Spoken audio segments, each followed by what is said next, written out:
Astronauts to the moon.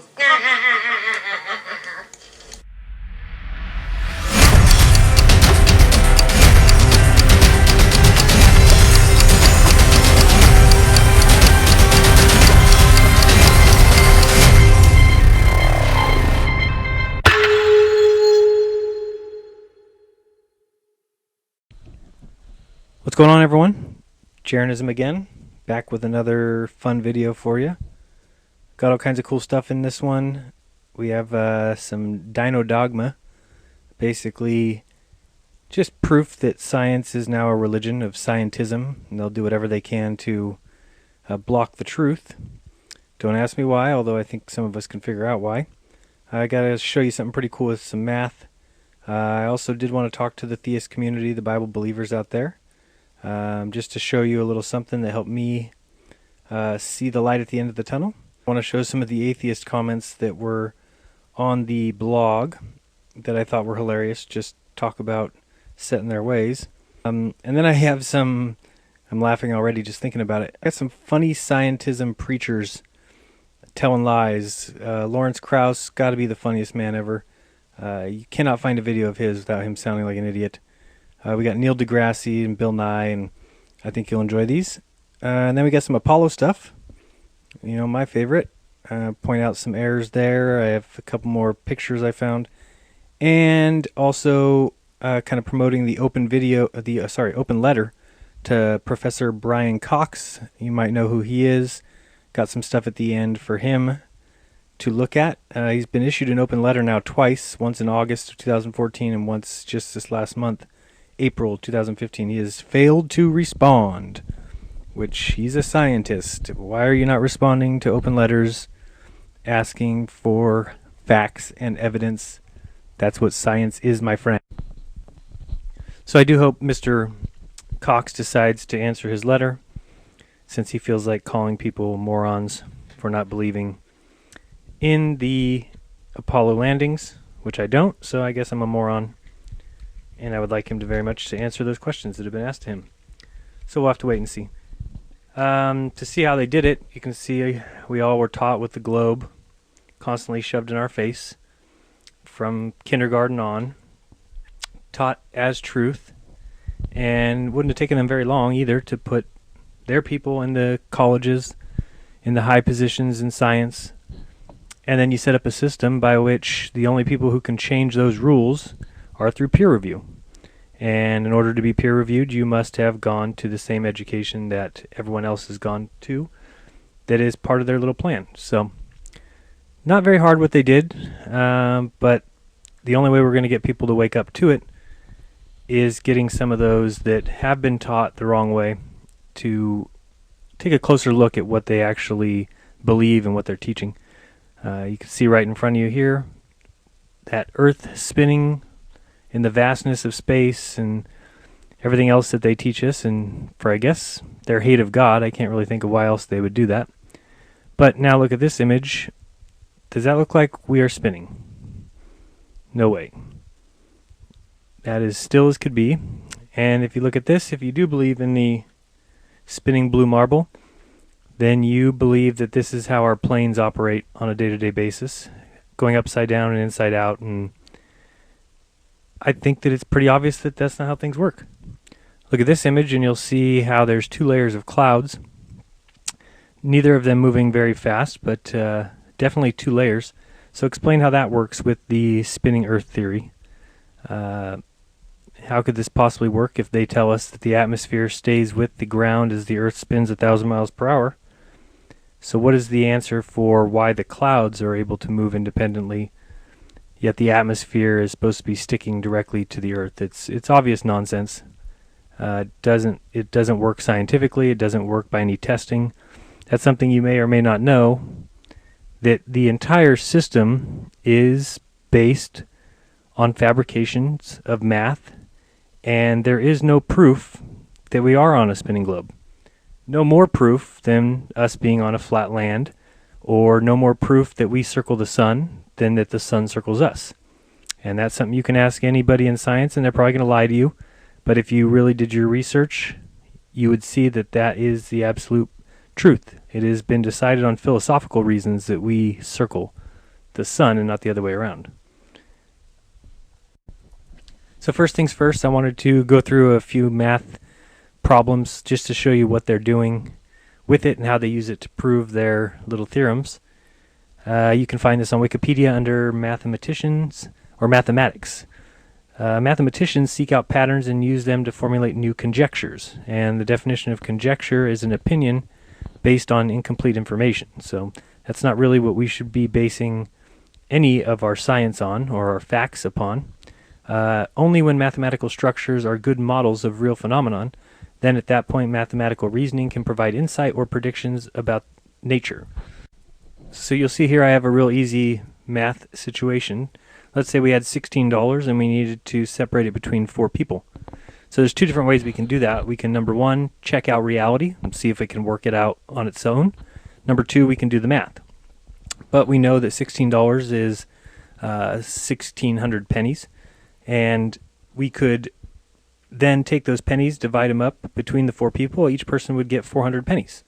So we actually do not need to do the math, because all the math will do at that point is absolutely prove what has already been proven in nature, meaning that the $4 each is the answer in real life, meaning if we did the mathematical equation, there's no way that we could come up with something different than $4.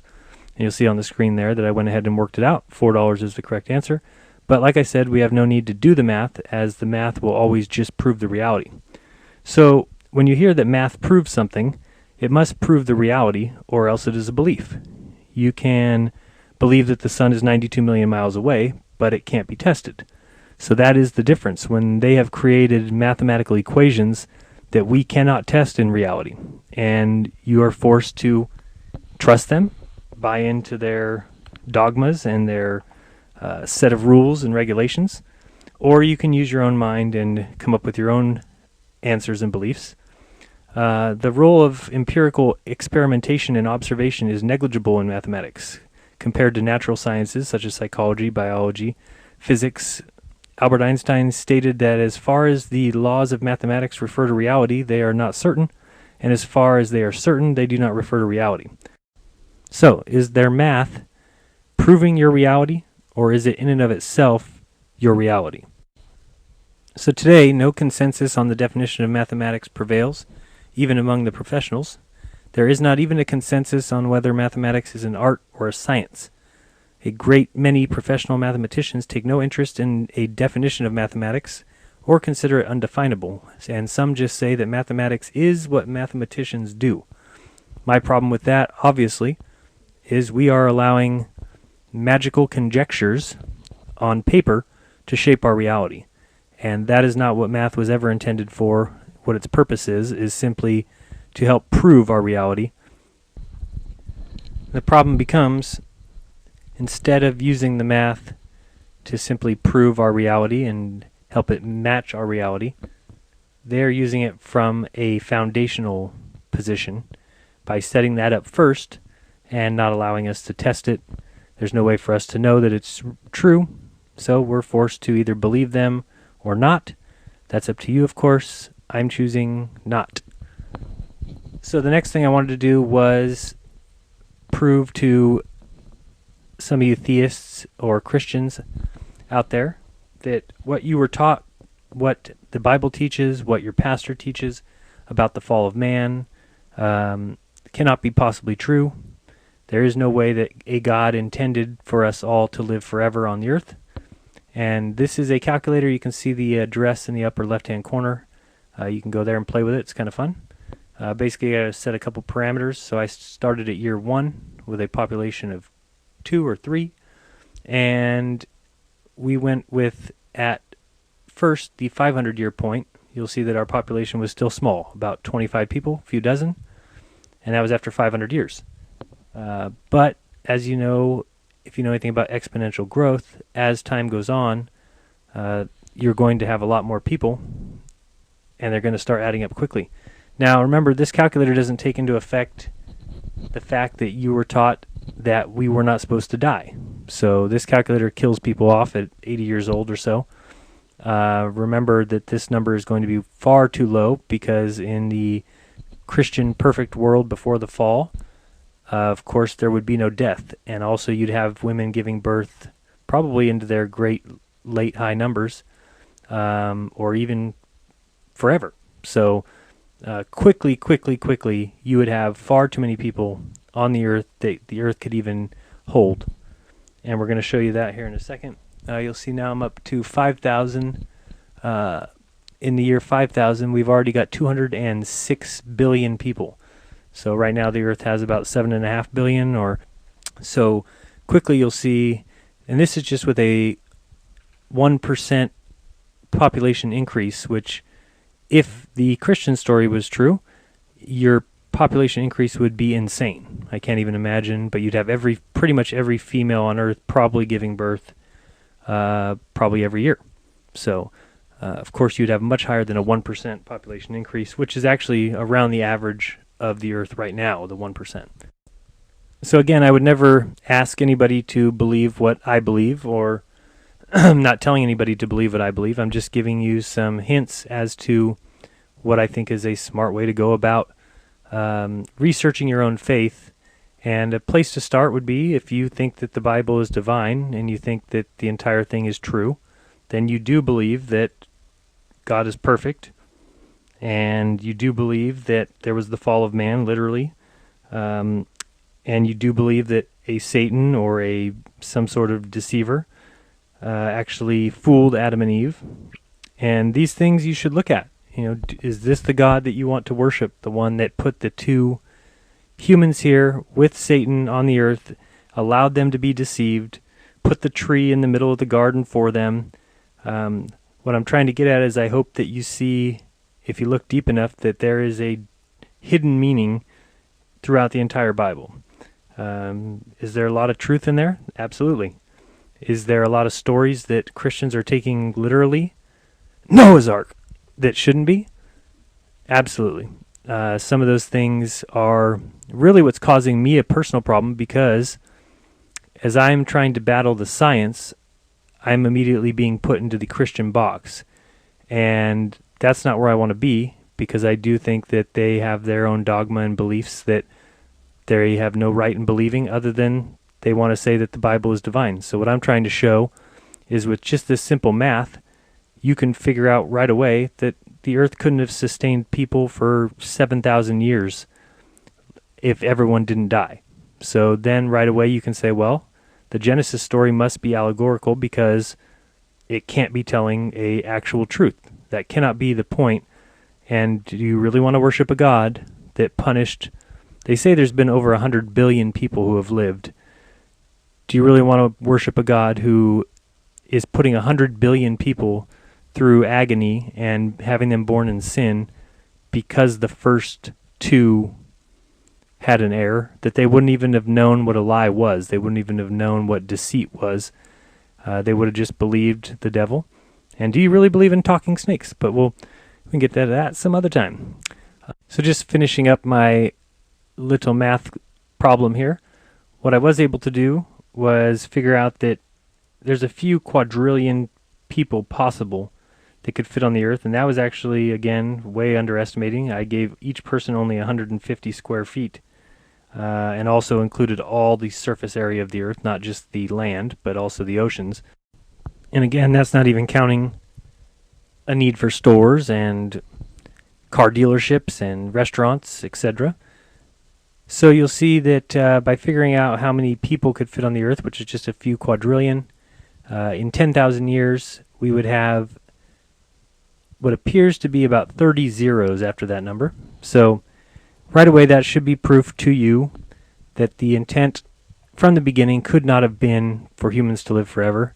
We would have all been stacked on top of each other. We would have all been robots. We wouldn't have known the difference between good and evil, meaning that you would just be a drone. You'd be walking around only doing what you were told to do or programmed to do. So I'm one that would definitely say that free will is much better. If you want to know, because I know some of you might also not believe in God, and I'll just real quick hit up why I do have a feeling that there is a greater intelligence behind this entire operation.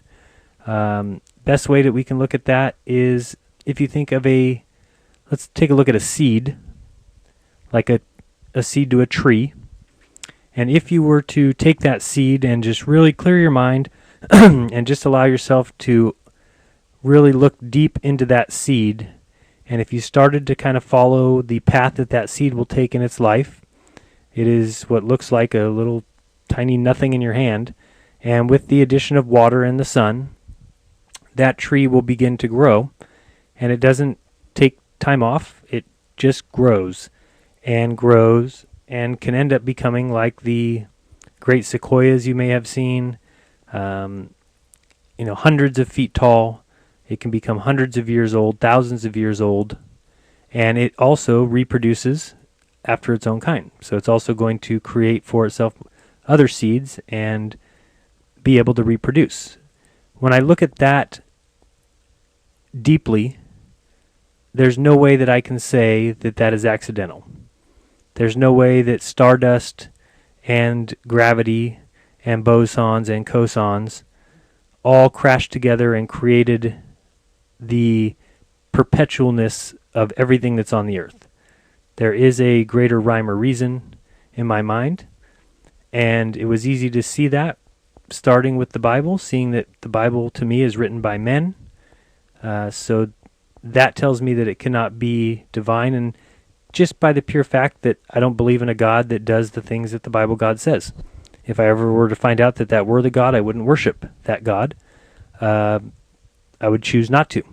So the God that I do adhere to or that I do think about is simply a thought process or an overall construction or lawmaker for everything that operates on the earth. Nature, you could think of it as the earth, you could think of it as the spirit, you could think of it as the sun. That's up to each individual person. But anything good that you read in the Bible, maybe that's what's divine. And you need to take a look at some of the bad things and possibly leave them behind.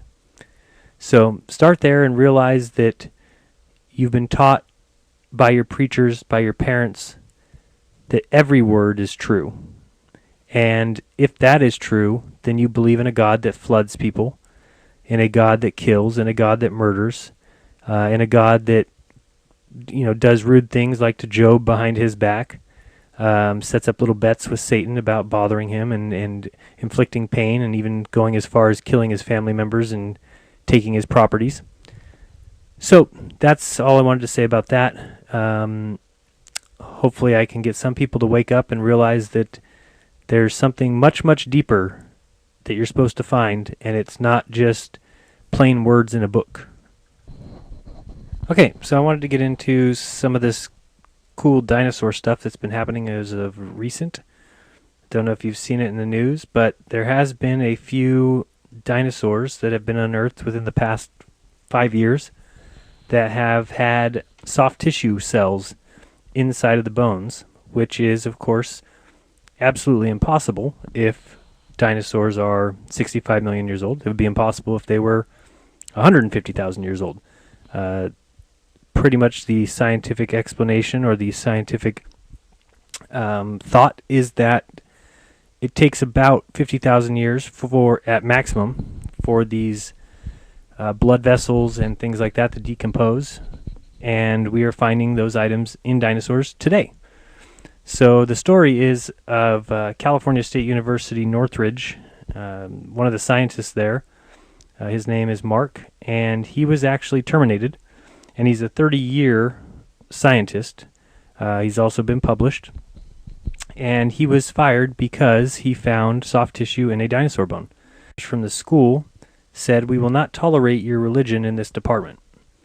And this should start to tell you who we're dealing with these scientists. They have an agenda.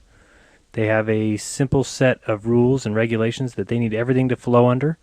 And if you're finding things that fall outside of that, you're going to lose your job. So this tells us that there's a problem with science.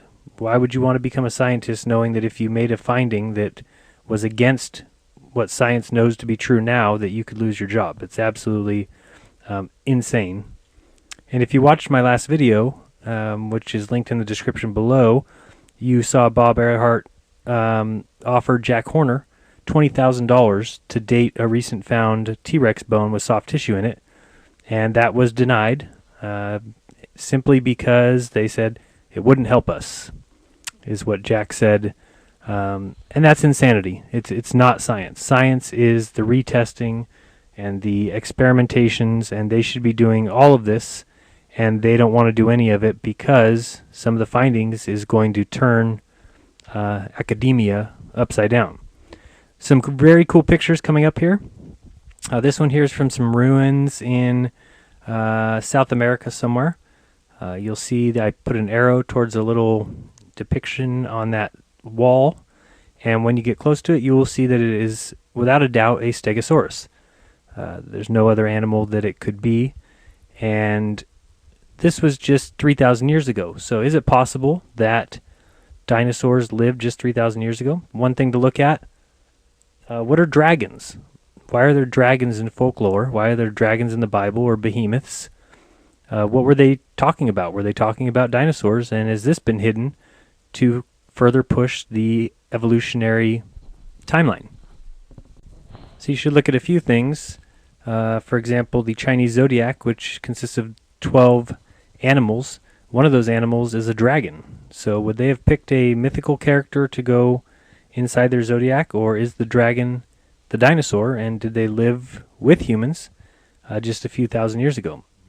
Who knows, but some of these findings are showing us that dinosaurs may not be nearly as old as we were told. There's a big difference between 18,000 years and 65 million years. This image on the screen now is one of the most incredible images I've ever seen. It's a pterodactyl with these guys that caught it or killed it. If you know any information on this picture, please let me know. Looks real to me. What do you guys think? Okay, so now we're going to watch a short video. This is with the archaeologist Mary Schwitzer. She is a old Earth evolutionary type, not a creationist. Have fun.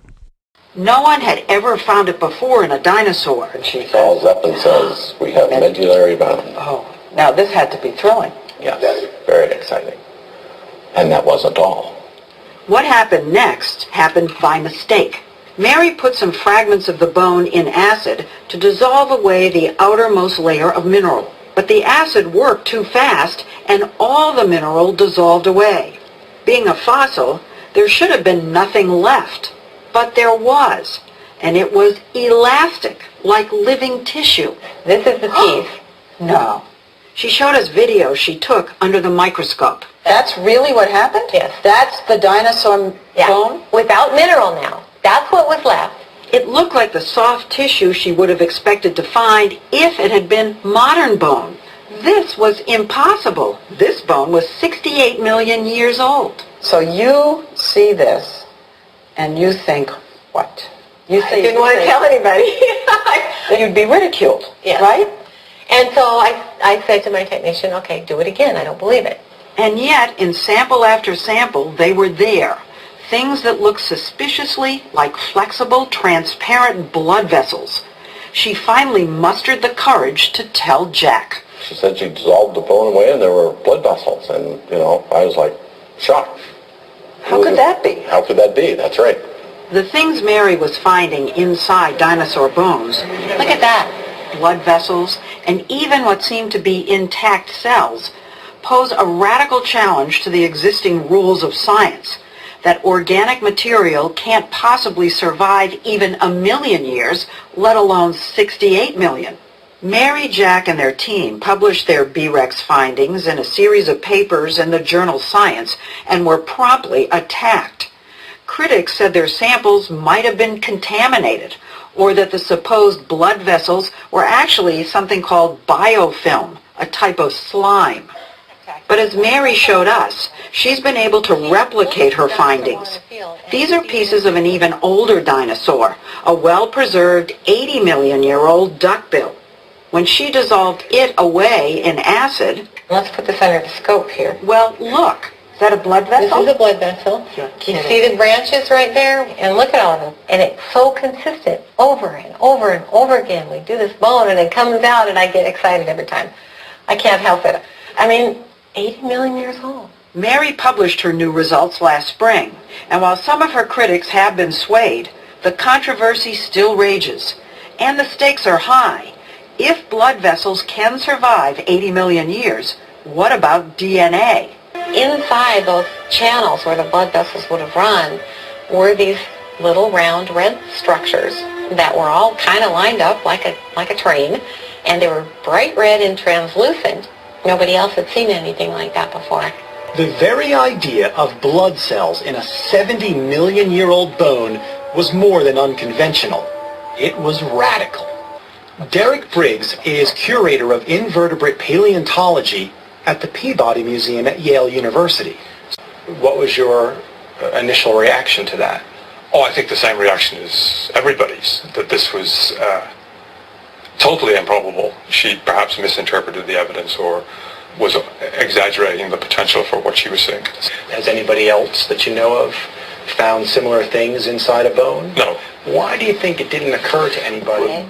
The laws of chemistry and biology and everything else that we know say that it should be gone. 70 million years old, you don't expect to find soft tissue, do you? Not at all. No. It was utterly shocking.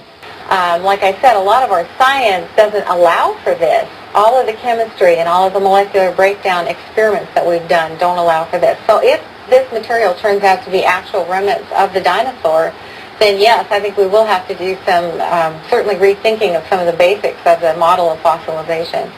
You know, Mary, when I was reading about that story, I was amazed that in some of the capillaries, when you went to pull them, they snapped right back. Are you amazed at the quality of these remains? Absolutely. 70 million years old, huh? It just doesn't seem possible. But yes, you can actually take the vessels, and they do have internal components, and so you can take a probe and kind of squeeze those things out into solution, and the vessels are fine. It's just, I can't explain it, to be honest. Pose a radical challenge to the existing rules of science. Totally improbable. Can't possibly survive even a million years. Then you'd be ridiculed, Yes. right? Why do you think it didn't occur to anybody? The laws of chemistry and biology and everything else that we know say that it should be gone. And next you'll see an image from 1990, and this image is actually showing samples of various dinosaur bones that were submitted for carbon-14 dating to the University of Arizona's Department of Geosciences. And these two bones actually came back with the dates of 16,120 years, and the second one was 23,760 years. And what they had done was a blind test, so the school did not know that they were dinosaur bones they were testing. Of course, if you told them that, they would quickly tell you that they can't test them because they're 65 million years old. So this is the problem. For the next 10 minutes or so, enjoy yourself. You should get a good little laugh out of Lawrence Krauss and other scientism preachers making absolute fools of themselves. Enjoy. Hypocrite if you think the Earth is 6,000 years old and you drive a car. Because the same laws of chemistry and physics that like the car work tell us the Earth is not 6,000 years old. I haven't got time for this Mickey Mouse bullshit! Another major misconception about science is that science is involved with the truth. Science cannot prove something to be absolutely true. There are no absolute truths in science. An idea that disagrees with the evidence of experiment is false. I can hold a ball up, I can predict that it will fall up, I check it falls down. That idea I threw out the window. What we've got here is failure to communicate. Regress, but we never say we know the absolute truth. Because that is that's a claim that's an anathema to science. It's just not the way science works. No, you're doing it all wrong! So, we are poor data-taking devices. That's why we have such a thing as science. Because we have machines that don't care which side of the bed they woke up in the morning. Don't care what they said to their spouse that day. Doesn't care whether they had their morning caffeine. They'll get the data right. Relativity was discovered barely a century ago. And yet everybody in this room got here on account of our understanding of relativity. I mean, you had your car navigation system. Many of you were on an airplane. And those are driven now by information from space. Wrong, sir. Wrong. But the space station is a $100 billion tin can sitting up there doing absolutely nothing. The thing about science is that it's true whether or not you believe in it. You see, that's the... I'm just saying. Science cannot prove something to be absolutely true. There are no absolute truths in science. No. No, but I just want to know, because we've had a space program for a long time. And what we've gotten out of it is Tang and LASIK surgery. Oh, come on. All right, it's always great to have the Reverend Neil deGrasse Tyson on our show. This is out of control. This is so out of control.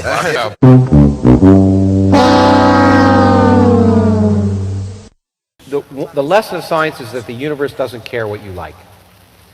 And it doesn't care what you want. It is the way it is. And if we could just convince people of that, that would be profound. We now can address with a straight face questions like, why is there matter in the universe? And what happened in the first billionth of a second? And so, because of that grand sense of power, I think people tend to say, well, if we can understand things all the way back to the first billionth of a second, we understand everything. You are a fistful of stupidity. If you can't test it, it isn't science. And there are lots of things you can't test. As has been said, that science does not make it impossible to believe in God. It just makes it possible to not believe in God. And does it presuppose an existing set of laws of physics? Well, that's, it's a good question. We were talking about it before this began, but what I wanted to point out, obviously, the answer is yes and no.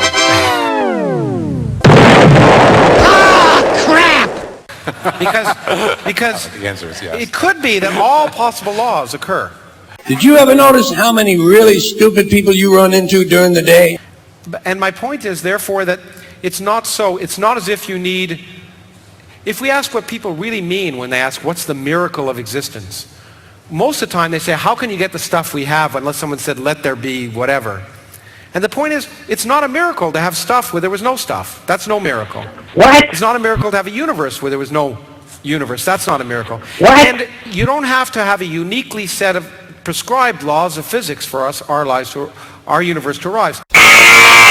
Wrong. Thank you for playing. Have a nice day. Next contestant, please. It interests me. The interesting thing that interests me is, how did our universe get here? But it's an important question. Even the multiverse, its existence is difficult to comprehend unless there's some underlying set of laws that allows it to. But difficult to comprehend is different than existence. But difficult to comprehend is different than existence. That's what's wonderful about physics, is that things that were difficult to comprehend happen.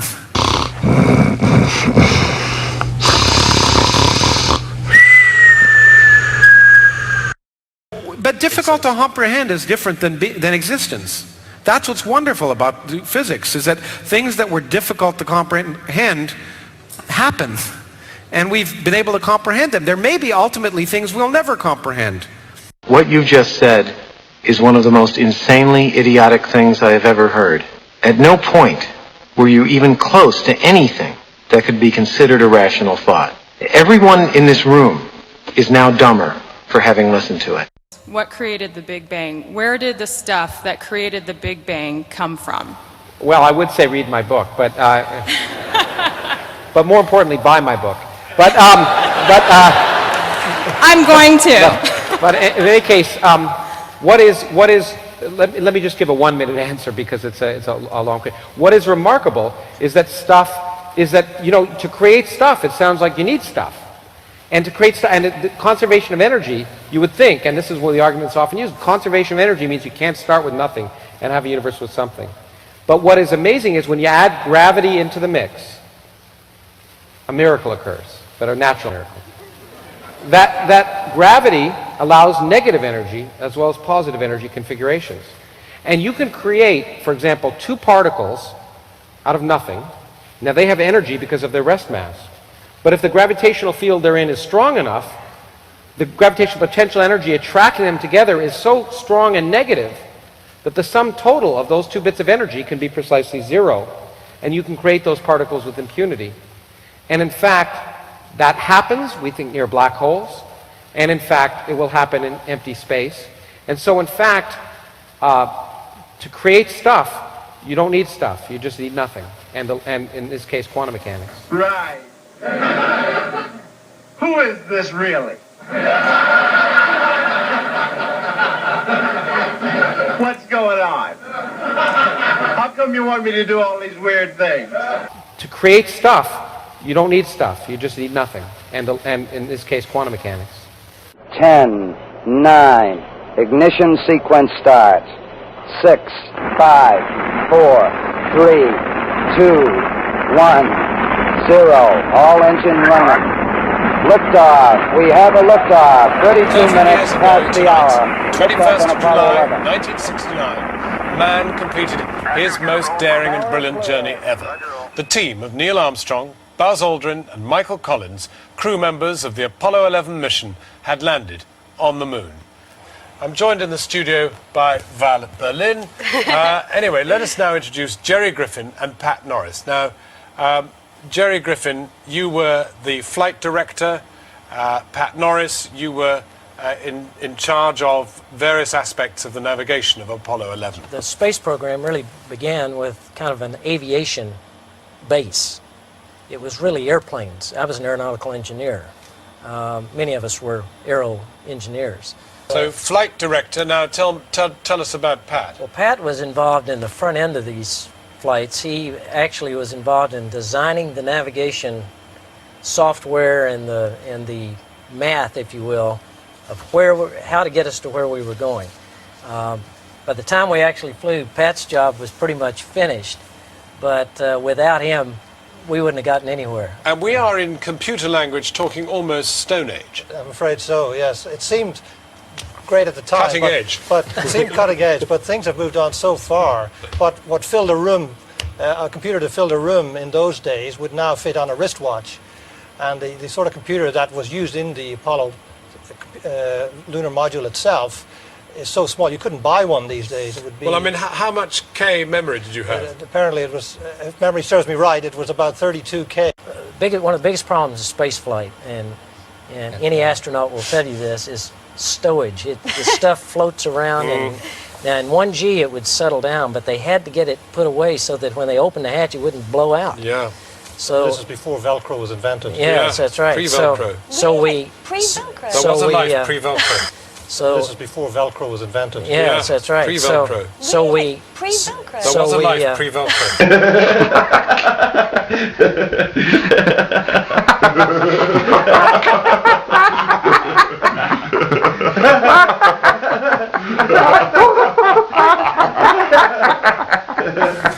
Before Velcro was invented. Yes, that's right. Pre-Velcro. So we pre-Velcro. There was a life pre-Velcro. So if you want the most comprehensive list of anti-Apollo evidence, check out aulis.com, AULIS. They've got all the photos and videos for you to check out so that you can prove to yourself the obvious fact that NASA faked the moon missions. You can see here by taking a close look at the lunar rover. There's 3 separate images, and each one will actually reveal more. But you can see that there is no tracks behind or in front of the lunar rover. So how did it get there? I have heard a couple people arguing that possibly the astronauts walked over the tracks. But if you take a close look at underneath the car, then they were also walking underneath the car because there's no tracks there either. So how would you have the car been driven to that spot if there's no tracks underneath it? Pretty obvious. So, speaking of Apollo, Professor Brian Cox had made the statement that anyone who doesn't believe we went to the moon is a moron. So I took offense to that because I certainly don't think we went to the moon, and I certainly don't think I'm a moron. So if you notice by going to aulis.com, and you can check out the link in the description, there is an open letter, and actually this is the second one, an open letter to Mr. or Professor Brian Cox, basically giving him 7 questions to answer about Apollo. And being a scientist and on the up and up, and it being so obvious that we went, it's surprising that he hasn't yet answered that. So check this out. No, I'm saying it on camera. There are so many things that you could talk about, right? You could talk about, oh, I don't know, fuck it, bollocks. The moon landings happened, and it's nonsensical. It's like saying, was America ever discovered? Right. Well, yes, it was. Did we work out how to Did we discover penicillin? Yes. Did we go to the moon? Yes. That's the end of it. There's no information, content, or use in debating it anymore. Right. Tell me where we're going in respect to the fact that ultimately this completely proves the fact that they went there. Well, first of all, I don't even accept that it needs proving, because you've got to be a complete moron to recognize.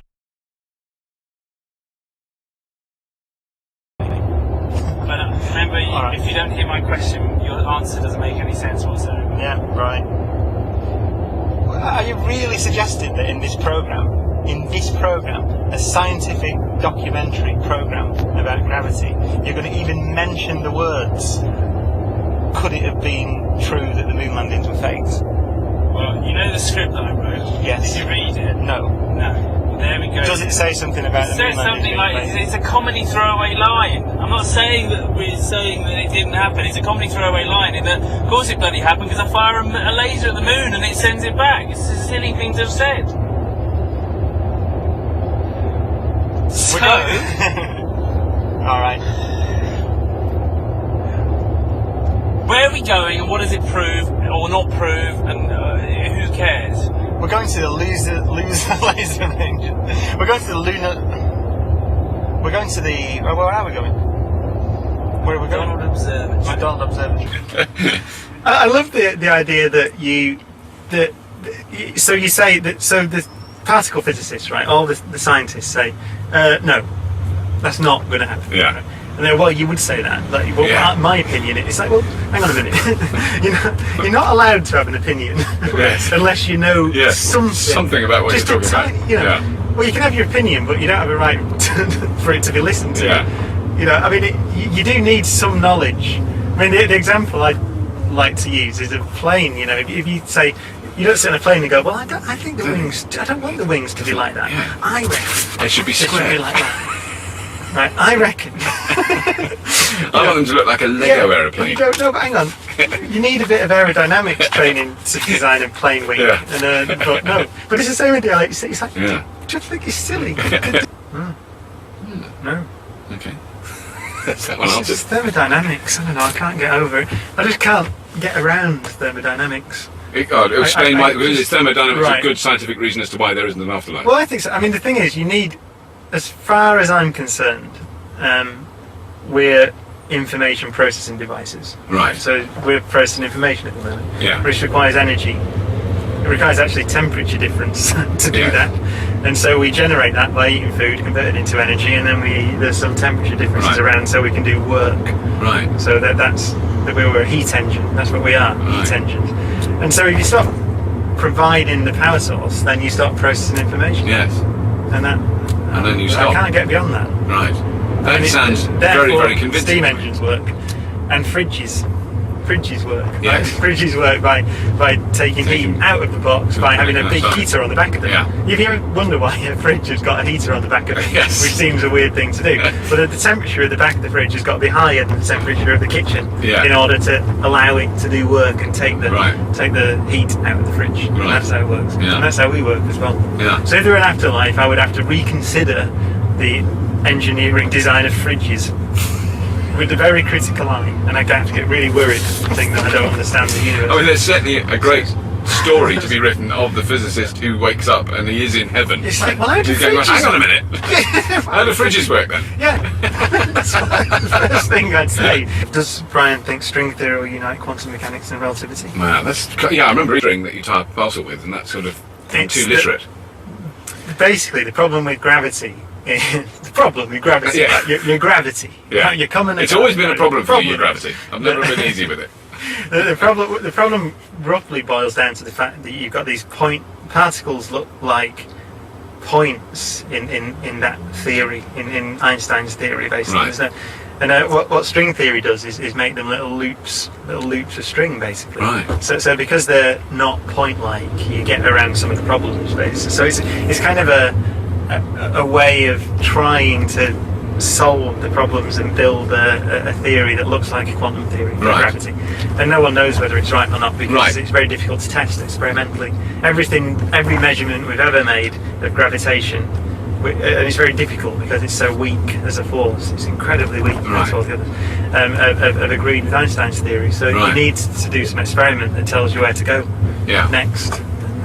If you travel at the speed of light, you have to be massless for a start. Yes, so, otherwise you'd weigh 1,000,000 trillion tons, wouldn't you? But interestingly, only if you're massless, not only can you travel at the speed of light, you have to. So you're forced. You can go in there. Yeah. So the structure of space and time, as sort of elucidated by Einstein, forces you to go at the speed of light if you've got no mass. So you go at the speed of light, and no time passes for you at all. Right. No time passes. All your speed, as it were, through space and time is used up flying through time. Wow. Flying through space at the speed of light, so no time passes. So the answer is that you can't travel at the speed of light and then turn your headlights on, because no time passes for you at all. So there's no sequence of events. If you can't test it, it isn't science.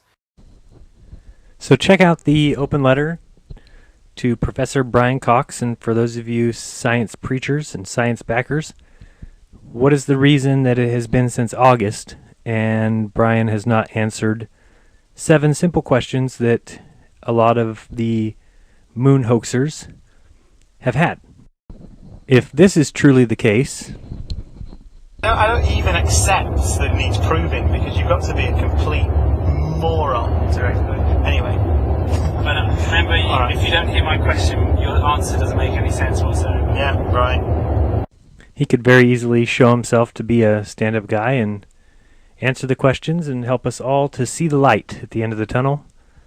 Unfortunately, I think there is no light. Moon missions were faked. NASA sucks. And then you die. This is jeranism, reminding you all to open your mind, because there's truth inside. Don't lie to each other. Take it easy. Peace! Please drive home safely.